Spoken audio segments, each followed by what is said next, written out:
titingnan natin why we need to pray and fast. To be like Job.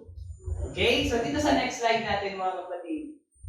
Here are some of many reasons why we need to pray and fast. Naka-bold at iba yung kulay ng we need. Kasi we are in need of this prayer and fasting. Okay? So, dito sa first slide, mga kapatid, first is to please God. Diba? Bakit ba natin kailangan mag-pray at mag-fast? First is to please God. Because, paano ka hihingi sa isang tao kung hindi mo siya na-please? Paano ka hihingi sa Diyos ng proteksyon? Dapat i-please mo muna siya. That's why when we pray, first we please God. Lord, ikaw ang pinakamakapangyarihan, ang manaming banal, Diyos na pagmakapangyarihan sa lahat. You adore God. You want to please God. Napansin mo ba ang lingkod kong si Job? Tanong ni Yahweh, wala siyang katulad sa daigdig. Kapag sinabi ng Diyos na wala siyang katulad sa daigdig, indeed, wala talaga siyang katulad sa daigdig. Noong panahon niya. Sabi ng ating Panginoon, napansin mo ba ang lingkod kong si Job kasi nung bumasyal si Satanas doon sa langit? Diba? Binibida ng ating Panginoon si Job. Ngayon, kapag binibida ka ng Diyos kay Satanas, ibig sabihin, good ba yan or bad? Diba? Para sa'yo, good yun. Pero antayin mo na may pagsubok din sa'yo. Kasi binida ka na ng Diyos eh. Ibig sabihin, may darating. May darating talaga. Diba? That's why, sinasabi nila bishop, nila pastor, kapag ikaw ay baby Christian, simple pa yan. Pero kapag good ka na, nagiging good ka na, nagiging bright student ka na sa school, sabi ka nun, binibida ka na ng teacher mo, ibig sabihin, antayin mo, may darating sa'yo. Okay? Sabi dyan, tanong ni Yahweh, wala siyang katulad sa daigdig, peculiar, yung term, wala siyang katulad. Ang Diyos pa lang nagsabi, mabuti siyang tao. Sabi sa New Testament, isa lang ang good, ang Diyos lang. Pero ang sabi ng Diyos, mabuti siyang tao. Ano kaya ang pasihan ng Diyos? Bakit nasabi niya mabuti siyang tao? Tingnan natin. Sumasamba sa akin. First pala, para makonsider kang mabuti kang tao, dapat sumamba ka sa Diyos. Kasi hindi mo masasabing mabuti kang tao, hindi masasabi ng Diyos na mabuti kang tao kung hindi ka sasamba sa Diyos. Kasi isa lang ang mabuti at pinagmulan ng mabuti ang Diyos. Pangalawa, at umiiwas sa masamang gawain. Diba? Bakit sinabing umiiwas sa masamang gawain? Hindi niya sinabing hindi gumagawa ng masamang gawain. Bakit sinabing umiiwas? Kasi ngayong masamang gawain, nandyan na yan. Nandyan na yan, hindi mo na yan matatanggal. It is inevitable. Hindi mo yan maiwasan. Hindi mo talaga yan, nandyan na talaga yan. Pero sinabing umiiwas, iniwasan niya. Diba? May preacher ako narinig na sabi niya, ang tukso nandyan na yan. But if you give in on that tukso, doon ka lang matutukso kung may kakasama. Naalala ko sa preaching niya. At higit pa, dugtong pa ni Yahweh, umiiwas sa masama. So sabi diyan, mabuti kang tao kung sumasamba ka sa Diyos at umiiwas ka sa masama. Ngayon, magagawa pa ni Job yan kung walang prayer and fasting. Mahirapan siya. I-apply natin yung narrate sense dito sa atin. Magagawa pa natin dyan without prayer and fasting. Mahirap. Magagawa mo yung ilan, pero hindi lahat. May hindi makakapagsamba ka sa Diyos, pero hindi mo maiiwasan ang mga masasamang gawa. Because, amidst of pandemic, mga kapatid, stress ang people. Amidst of pandemic, ang mga tao, mga kapatid, ay magagalitin, mahina ang pasensya, napakaikli at higit sa lahat, lalo kapag walang pera yan, may hinihindaan. Napakahirap kausap. Diba? Kaya paano mo i-please ang God? Sabi diyan, kailangan mo muna umattend sa mga ganitong gawain. You need to pray and fast. Diba? Kasi kapag mga ganitong mga sitwasyon, mga kapatid, napakahirap pataasin ang spiritual life. More on problema and more on pag-inisip. Diba? Sa totoo lang. Next, mga kapatid. First is to please God. Next is to become wise. Okay? Linawin ko lang ang pagiging wise ay hindi mataas ang pinag-aralan, abogado ka, doktor ka, teacher ka, o ano ka man. Ang pagiging wise, sabi ng ating Panginoon, ay ang sumusunod sa salita niya. At sabi niya, hubad akong lumabas sa sinapupunan ng aking ina, hubad din akong babalik sa lupa. Si Yahweh ang nagbigay, si Yahweh ang babawi, purihin siya. Favorite verse ko yun sa ito. The Lord gives, and the Lord will take it away. Blessed be the name. Dahil sinabi niya kasi nga nung sinubok siya na ang kanyang mga anak at ari-arian ay nawala, sabi niya, the Lord gives and the Lord will take it away. Blessed be the name of the Lord. At that time, hindi siya nagkasama. Anong gustong implication niyan ngayon? Relate niyan ngayon. Bakit? Kasi nga, pandemic. Paano mo sasabihin, the Lord gives and the Lord will take it away? Hindi mo masasabi yan. Kasi nga, you are too busy. You are a warrior. Sa totoo lang. Diba? Saan mo kukunin ngayon yung pera mo skeletal workforce? Lalabas ka ba? May positive yan sa labas. Diba? That's why sabi ng ating Panginoon, para maging wise ka, you need to pray and fast. Kasi, kapag nagpipray ka at nagpa-fasting ka, the Lord gives you wisdom. Ano yung gagawin mo? Diba? Kasi sabi ng ating Panginoon, kapag sinabing wise, hindi lang yan sa pagiging wise sa mundong ito. Paano kumita ng pera, paano pumiwas. Binibigyan ka rin ng ating Panginoon ng higit sa lahat ng faith. Kasi pinapalatag niya Kapag sinabing wise, babasa ka ng Bible, tumatatag ang faith mo, at higit sa lahat, ano pa? Yung precautionary measures. Diba? Hindi ka pwedeng puro faith lang. Dapat, meron ka din ng wisdom na binibigay ng Diyos. Alam mo na ang may positibo, tapos itutuloy mo. Diba? Alam mo na ang delikado, itutuloy mo pa. Okay lang kung ikaw lang lumahaw. What if the other people will suffer also? Diba? That's why we need to become wise. Sabi niya, hubad akong lumabas. At higit sa lahat, ito yung lesson na sinabi nung nakapag-usap kami ng isang doktor. Sabi niya, alam niyo kung mahal niyo ang buhay niyo, mag-ingat kayo. Sabi niya. At higit sa lahat, sabi niya, kasi physical yung usapan namin, sabi niya, ang COVID ngayon, di ba yung free air na hindi nalanggap natin? Sabi niya, yung pasyente namin sa COVID noon, kasi malakas na yung COVID ngayon, hindi na yung gaya dati, malakas daw. Alam niyo yung oxygen daw na inuubos nila, yung tangke, it is good for 2 hours, or 2 to 3 hours. For 24 hours, kahit uubusin nila yung 8 to 9 tanks of oxygen. Imagine, kasi high flow, kung hindi ako nagkakamali sa term, high flow daw yung oxygen dapat na pumasok para hindi mamatay, para daw silang nagda-drown. Kasi experience-wise, na-experience nila doon. Sabi niya, kung hindi ako kikilos, may mamamatay. Kaya sabi doon, kahit may pera ka ngayon, walang magagawa ang pera mo kung tinamaan ka na sa anong gagawin mo ngayon? You need to be wise. Kumapit ka sa Diyos. Kasi kung wala kang pera, wala ka pang faith, hindi na po tumatanggap ang hospital ngayon ng pasyente. Within the district, within the vicinity of Dagupan and public hospital, wala na po. Diba? Kaya anong sabi nila? You need to be wise. Safety precaution is must. But safety precaution ay must, dapat mo din patatagin ng faith. Kasi wala ka na magawa talaga. Yeah. Sa totoo lang, wala na tayong magagawa. Kaya sabi ng ating Panginoon, para masabi mo yan, the Lord gives and the Lord will take it away. Sinasabi lang yan ng mga tao na wala na talagang maasahan kundi ang Diyos. Yeah. Anong gagawin mo? Purihin. Amen. Palakpakan natin ang Diyos. Ito sa next slide po, words of wisdom, nabasa ko lang din po yan sa libro nung kapag kasi walang internet. Connection daw sa Converge.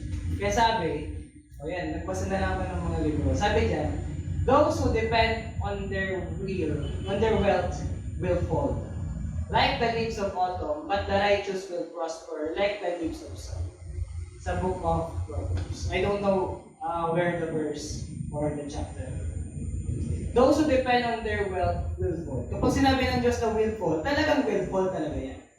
Diba? Like the leaves of autumn. Kasi if you depend on sa ngayon, sa panahon ngayon, very timely, nag-depend ka sa kayamanan mo, alam niyo po may malapit na bata, may kaya sila. Sabi ito is a real story po. Kasi yung sabi ng doktor, sabi nung magulang, magbabayad kami kahit magkano. Admitin nyo lang, oxygen lang po kahit hindi nasa loob ng hospital. Oxygen lang. Kinabukasan hindi na-admit. Kasi nga, hindi sa ayaw nilang i-admit, kundi wala na talagang oxygen. Nabi yun. Kinabukasan namatay yun. Will fall. Kapag sinabing will fall, talagang wealth mo, patayan, even life. But the righteous will prosper like the leaves of sun. Diba? If we die, sabi nga ng mga pastor and bishop, if we die, then so be it. But you make sure or assure, the word is assure, not ensure assure, na mabubuhay ka. You get the eternal. That's why we need to pray and fast. Kasi hindi mo malalaman, hindi ka magkakaroon ng assurance kapag hindi mo alam manalangin at mag-fast. Hindi ibibigay ng Diyos yung wisdom na kinakailangan mo para makwento. Amen. Yan. So sabi nga dyan, we should not depend on the wealth of this world. We should depend on the Word of God. Palakpakan natin ng Diyos. Dito sa next slide mga kapatid, next story mind issue. We pray and fast because sometimes God remind us of so many things. Amen. Minsan kasi kapag nagpipray and fast tayo, nire-remind tayo ng Diyos. Diba? Nire-remind tayo sa problema, sa ating problema. Nire-remind tayo minsan na tayo ay sumusobra na. Nire-remind tayo minsan dahil may kailangan tayong gawin. Reminding is something na not bad at all. Minsan kasi tinitake natin na bad ang reminding. Reminders bad. Minsan din, nire-remind tayo ng Diyos na ay may mas kailangan ka. Dito, sabi sa Book of Ecclesiastes, young people, enjoy your youth. Be happy while you are still young. Do what you want to do and follow your heart's desire.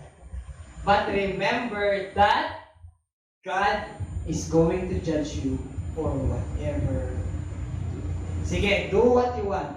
But remember, God is going to judge you for whatever.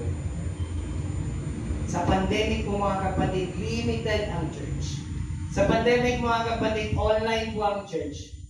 That gives kaaway more opportunity for us too. Diba? Kaya sabi nga nila, kapag pumupunta ka ng church or nag-nood ka ng mga gawain, nandiyan lang si kaaway, iwanan ka muna dyan sa labas. Paglabas mo, ayan, tara na. Kaya nga yung grade button nasa labas. Pabayaan ka muna na dito. Pero paglabas, samahan ka na. Kaya dito, God is going to judge you for whatever. Gasgas na po, pero kung gasgas na. Hindi tayo nilikha ng Diyos para diktahan or gawing robot. Kaya sabi niya, do what you want. Pero remember, there is a judgment. I don't know the verse of the chapter. Sabi niya doon, hahatulan tayo ayon sa ating ginawa. Sa Book of Ecclesiastes, sa 3-8. Diba? Kaya, mahirap. Good or bad, hahatulan ka ng Diyos. Kaya no, yan yung tinatawag na free will. Ganyan katindi ang love ng Diyos. Kasi kapag sinabi mong love, may choice. Amen? Hindi mo masasabing love yan kung wala yung choice. Amen? Kasi kapag binigyan mo yan ng choice, you love. Diba? Either you go or you stay. Kasi binigyan mo yan ng choice, kaya love yan. Ganun tayo kalawahal ng Diyos. But at the end of the day, remember, this is a simple sentence with deep meaning. God is going to judge you judge us for whatever you do. Then ngayon, kapag sinabi mo yung pilosopo talaga kasi minsan, sabi niya, ano pa wala akong ginawa? Hindi naman gumawa ng masama, gumawa ng mabuti. Sabihin mo na lang, magagaya ka doon sa isang tauhan na nilibing niya yung kayamanan sa kanya. Diba? Anong sabi sa kanya? Tamad. Dito sa next slide mga kapatid, to remind and shape, Proverbs chapter 16 verse 24. Kind words are like honey, sweet to the taste and good for you. Alam niyo po sa pandemic, ngayon mga panahon na ito, sa totoo lang, mahirap maging gentle. Mahirap maging magsalita ng mahinahon. Diba? Lalo kapag sa pila ka, o pinababalik-balik ka, o ngayon kasi social distancing, lagi kang ng face mask patient, hindi ka na makahinga. Mahirap magsalita ng mga kind words. Sabi dito, we need to pray and fast. Kasi nga, napakaraming mga taong ngayon na hindi, nakakainis ba? Diba? Maraming, for example, in us teachers, alam niyo po, sa online class medyo mahirap. Kasi, choppy ka, ulitin mo ulit, choppy ka, ulitin mo ulit. Tapos, explain mo ulit. So, mahirap maging, kailangan mo talaga ng patience.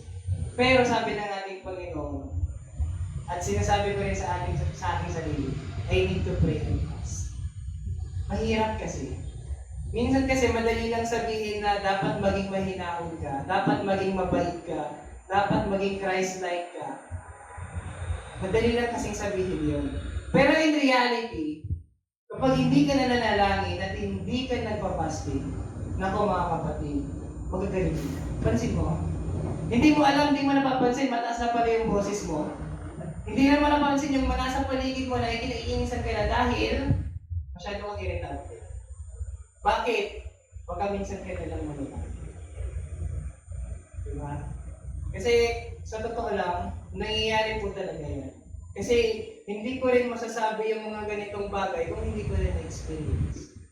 Diba? Mahirap maging sabihin mo yung ganito tapos hindi mo rin na-experience. Walang conviction yung pagsasabi. Walang maniniwala sa iyo. Kaya kind words are like honey, sweet. Yun ang importante. Good for you. Hindi ka na ma-high blood. Kasi ang high blood, galit ka, balik din sa iyo yan. Hospital, hindi ka tatanggapin, dyan ka na mamamatay. Ganun talaga yun. Sabi nila, mostly namamatay ngayon, hindi COVID. Yung mga other sickness na hindi ina-admit sa hospital. Kaya kung gusto mong mabuhay ng matagal, maging mabuti kang tao. Mahina ako. Amen? Palakpakan natin ng Diyos.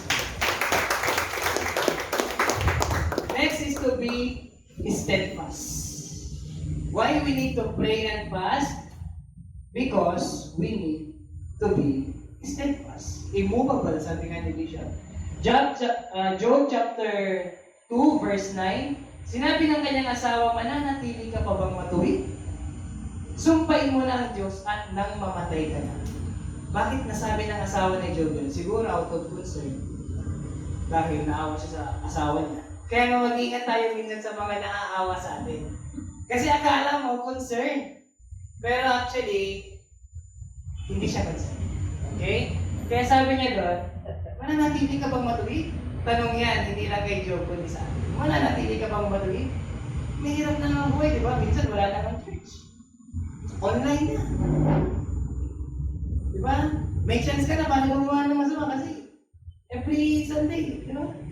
Pero alam niyo mga kapatid, nasabi yan ng kanyang asawa kasi na, yung history nun is, nung sinubok siya, nung pumunta sa Satanas sa heaven, kinausap niya ang Diyos, sabi niya, diba, sinusunod ka lang naman yan kasi pinagpapala mo siya.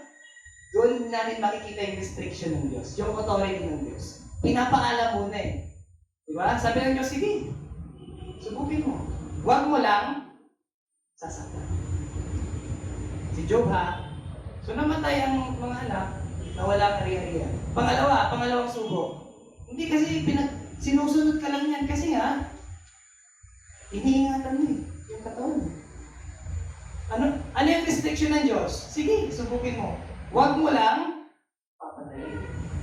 So, ibig sabihin, for every subok sa'yo, may restriction ng Diyos. Diba? Huwag mo lang papatayin.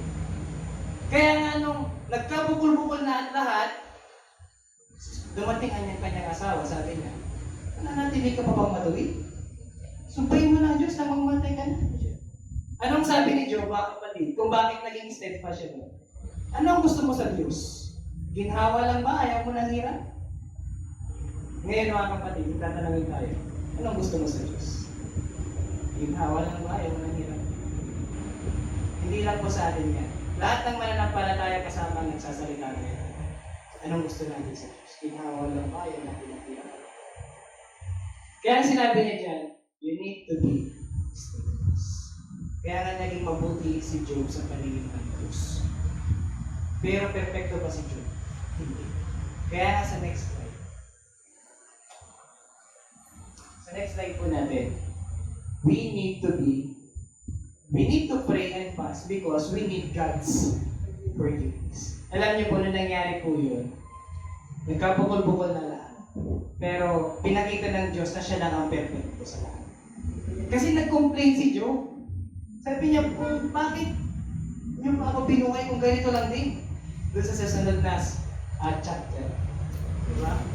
Kaya pero itong God's forgiveness, umpisahan natin dito. Tuwing matatapos ang ganoong handaan, ipinapatawag ni Job ang kanyang mga anak para sa isang ritual. Maagang bumabangon si Job kinabukasan upang mag-alay sa Diyos ng handog na sinusunog para sa kanyang mga anak. Next. Dahil baka lihim na nilalapastanganan ng mga ito ang Diyos at sila'y nagkasala. Ganon si Job. He makes sure na yung kanyang ginagawa ay perfect. Imagine, hindi niya alam kung nagkakasala o hindi, pero nag-aalay pa rin siya. Sinisecure niya, kasi ganun po kasi yung kakapatawad ng mga kasalanan natin. Yun eh, kailangan mo mag-alay. Susunugin para mapatawad ang kasalanan. Ganun kalupit si Job. Gusto niya lahat ng gagawin niya ay perfect. Na hindi malalapastanganan ang Diyos. Pero mga kapatid, sabi niya dyan, ina-assure niya na sila ay papasok at kalulugan ng Diyos. Kaya nga pinagpapala si Job. At sinabi ng Diyos na siya ay mabuting tao. Kaya nga sinasabi ng ating mahal na Bishop, we are not perfect, but ngayon, patungo tayo sa perfection. We are going to perfection. Ganyan yung ginagawa ni Job. Di ba? Ina-assure niya. Kasi iba yung assure sa ka-insure, di ba? Assurance. Na talagang yung nagiging pure sila. Kasi imagine mo ba naman, sa buong mundo siya lang yung matuloy sa paningin ng Diyos. That time, pinakamatuloy at peculiar. So God's forgiveness. Minsan, we need to pray and fast. Because nararamdaman natin, may nagawa tayo masama. Minsan, kailangan natin mag-pray and fast kasi alam natin, yung baka yung pamilya natin may ginagawang masama. Kaya nga, pinapanalangin natin sila na magbago. O pinapanalangin natin yung sarili natin na mas ma-improve.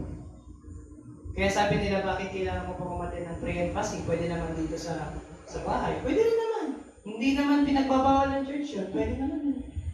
Pero, ang importante mga kapatid, yung sincerity ng prayer and fasting. Kasi pwede ka na mag-pray and fast sa bahay, pero ikaw lang ang nakakaalam kung talagang sincere yung ginagawa mo or ginagawa mo lang yun sa pagiging masabi lang na nag-pray and fast. Pero dito sa church mga kapatid, sa susunod na slide, we need to pray and fast to seek for the Holy Spirit. Amen. So before we proceed, palakpakan natin ang Diyos na buhay.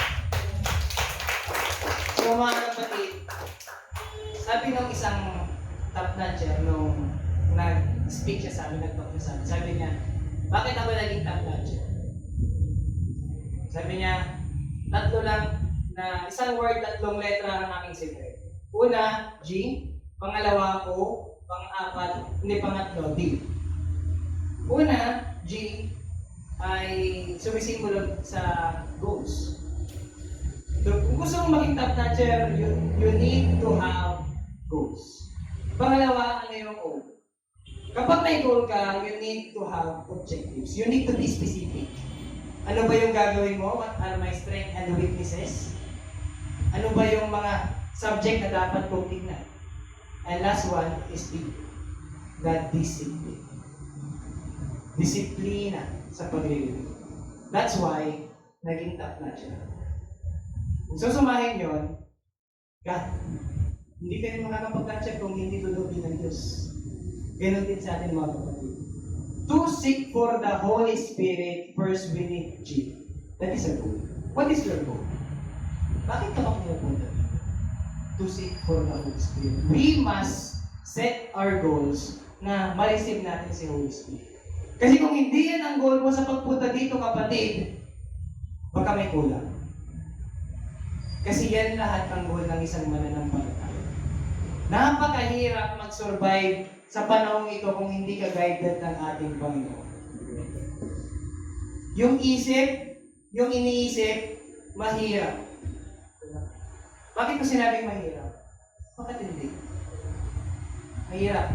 Kasi kabila ang nagpa-positive, hindi mo alam kung saan, hindi mo alam kung nakasalamuha mo rin din.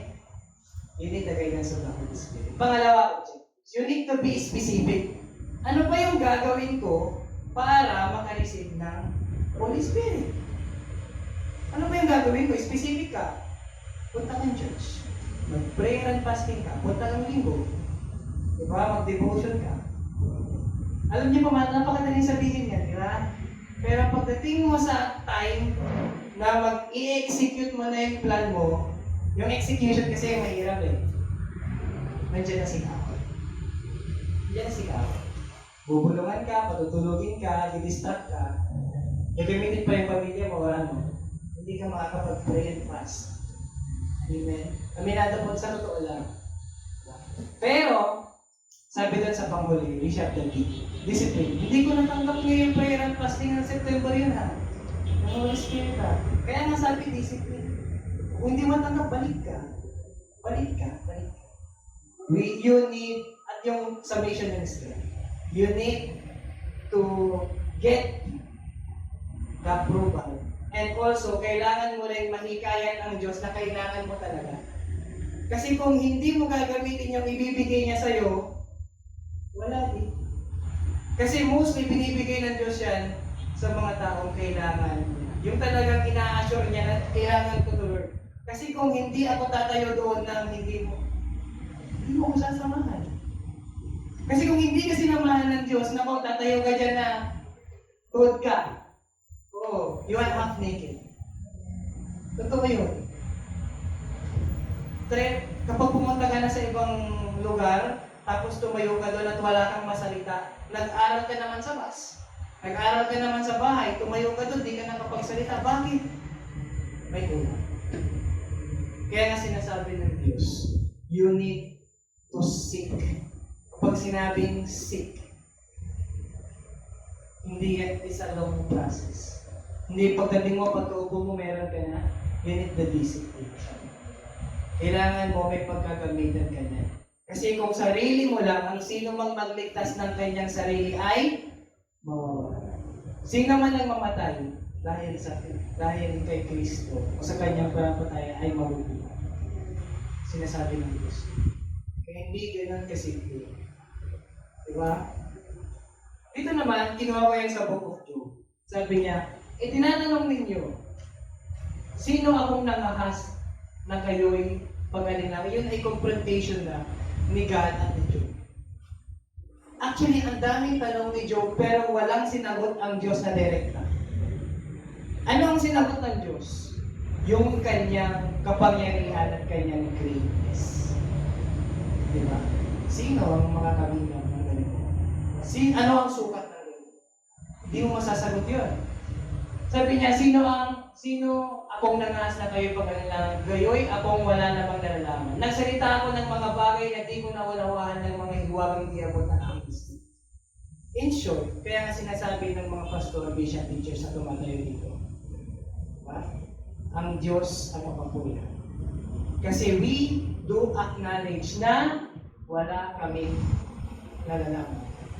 kung wala ang Diyos na tumutulong. Kasi hindi na magiging praise the Lord yun kung ikaw magiging praise bishop, praise pastor, praise teacher na. Pero kapag in-acknowledge mo, because of the Holy Spirit, na saan nababanggit mo itong lahat, then, whatever you say, whatever you do, praise.